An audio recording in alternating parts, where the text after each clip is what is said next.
জয় ঠাকুর। শ্রী শ্রী রামকৃষ্ণ পুঁথি চতুর্থ খণ্ডের অন্তর্গত বিচিত্র ঠাকুরের বিচিত্র লীলা এই অধ্যায় থেকে আমাদের পাঠ চলছে। আজ আমরা এই অধ্যায়ের ৬ষ্ঠতম দিন পাঠ করব। পর্ব ৬৯৭, পৃষ্ঠা সংখ্যা ৪৫২ এর অর্ধেক থেকে ৪৫৩ এর অর্ধেক পর্যন্ত। এর আগের দিনে দেখেছি এককালের প্রবল দোর্দণ্ড প্রতাপ শক্তি প্রতিপাদি সম্পন্ন কেশব সেন, যার দুনিয়া কাঁপানো ক্ষমতা ছিল বাগ্মিতায়, কথায়, জ্ঞানে, তিনি এখন শয্যাশায়ী। তার ওঠার চলার শক্তি নেই, অস্থিচর্মসার, রুগ্ন জিরজিরে শরীর। ঠাকুর তার কমলকুটিরের বাড়িতে দেখতে গিয়েছেন। এই সময়ে একদম খুব দুর্বল ভাবে হাঁটতে হাঁটতে এসে ঠাকুরের পায়ে লুটিয়ে পড়েছেন কেশব সেন। প্রথম দিন যেদিন কেশব সেন ঠাকুরকে দেখেছিলেন, তখন তিনি জানতেন না মাথা নোয়ানো, জানতেন না প্রণাম কাকে বলে। কিন্তু আজ সেই ঠাকুরের কাছে তার মাথা অবনত হয়ে রয়েছে। আজ যেন তার আর প্রণাম শেষ হতে চায় না। ঠাকুরের এই প্রণামের মধ্যে দিয়ে তিনি কি অপার আশীর্বাদ পাচ্ছেন তিনিই বলতে পারেন। আজি নহে কেশবের প্রণাম প্রায়, যেন কি মিলেছে মিষ্টি শ্রীপ্রভুর পায়। এই অবধি গতদিন পাঠ করেছিলাম। তারপরের অংশ আজ আমরা পাঠ করব। ভাবেতে বিভোর চিত্ত প্রভু গুণমণি, বলিতে লাগিলা আদ্যাশক্তির কাহিনী। সৃষ্টিরূপে আদ্যাশক্তি জীব ও জগৎ, চতুর্বিংশতি তত্ত্ব নামে বলবৎ।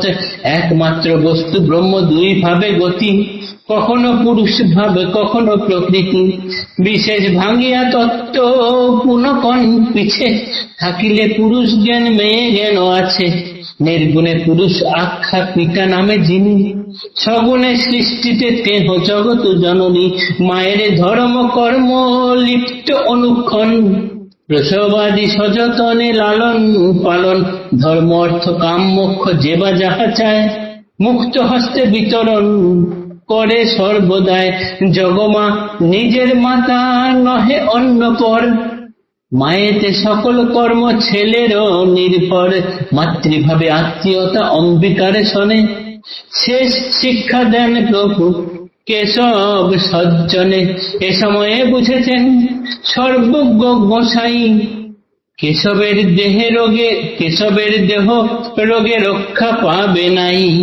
সেই হেতু ভক্তবরে আশ্বাসিয়া কন, অসুখে তোমার আছে বিশেষ কারণ। ঈশ্বরীয় ভাব হস্তি অতিমত্তর, পীড়ন করেছে বহু দেহের ভিতর। ক্ষীণতর দেহ যন্ত্র গেছে ভাঙা চূড়া, তাহাই কেবল এই ব্যাধির গোড়া। আগুন লাগিলে ঘরে হয় যে প্রকার, পুরায় কতক দ্রব্য করে ছাড় খার। হই হই কাণ্ড এক তুলে তারপর, নিরানন্দ বিমরস ভাব গুরুতর। জ্ঞানাগ্নি এমতি যার লাগে দেহ ঘরে, দেহ বুদ্ধি সহজত রিপু গণে মারে। নষ্ট অভিমান গুরু অহংকার, পরিণামে দেহ মধ্যে তুলে মহামার। এই মহামারে দেহ যন্ত্র বিশৃঙ্খল, ঈশ্বরীয় ভাবাদির প্রাবল্যেরই ফল। কেশব সেন যখন খুব শীর্ণকায় শরীরে ধীরে ধীরে এসে ঠাকুরের পায়ে প্রণাম করলেন ভূমিষ্ঠ হয়ে, সে প্রণাম যেন আর শেষ হতে চায় না।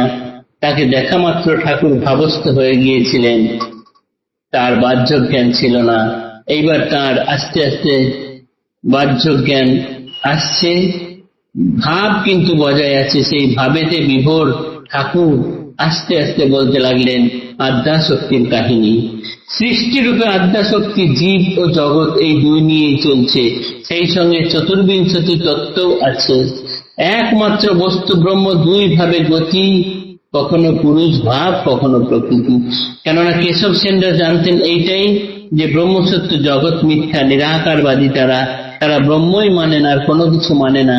সেই জন্য ঠাকুর বলছেন একমাত্র বস্তু ব্রহ্ম, দুই ভাবে গতি, কখনো পুরুষ ভাব কখনো প্রকৃতি। পুরুষ থাকলে প্রকৃতি থাকবে, যার পুরুষ জ্ঞান আছে তার মেয়ে জ্ঞান আছে। নির্গুণে পুরুষ আখ্যা পিতা নামে যিনি, সগুণে সৃষ্টিতে তেহ জগত জননী। তোমরা ব্রহ্ম মানো, অর্থাৎ পুরুষকে যদি মানো তাহলে প্রকৃতিকেও অবশ্যই মানতে হবে। যদি পুরুষ হচ্ছেন নিরাকার, প্রকৃতি হচ্ছেন সাকার। সৃষ্টির মূল কারণ হচ্ছেন প্রকৃতি, প্রকৃতি হচ্ছেন মা। মায়েরই ধর্ম হচ্ছে গিয়ে সমস্ত কিছু লালন পালন করা, সৃষ্টি করা, প্রসব করা, সযত্নে লালন পালন করা। ধর্ম অর্থ কাম মোক্ষ যেবা যাহা চায়, মুক্ত হস্তে বিতরণ করে সর্বদায়। মা সবাইকে এগুলি মুক্ত হস্তে বিতরণ করে যাচ্ছেন। জগতের মা যিনি, তিনি সকলের মা, কারোর কাছে আপন পর কিছু নন। এই মাতৃভাবের বিভোর হয়ে ঠাকুর সর্বদা মা জগদম্বার কাছে, মা অম্বিকার কাছে বিলীন হয়ে থাকেন। সেই জন্য ঠাকুর এখন কেশবকে শেষ শিক্ষা দিচ্ছেন, কেননা ঠাকুর কেশবকে দেখেই বুঝতে পেরেছেন যে তার এই শরীর আর এই রোগ থেকে রক্ষা পাবে না। সেই জন্যই তিনি কেশবকে আশ্বাস দিয়ে বলছেন যে তোমার এই রোগের বা এই অসুখের বিশেষ কারণ আছে। ঈশ্বরীয় ভাব হস্তি এই দেহের ভিতরে, এই মনের ভিতরে তোলপাড় করে গেছে।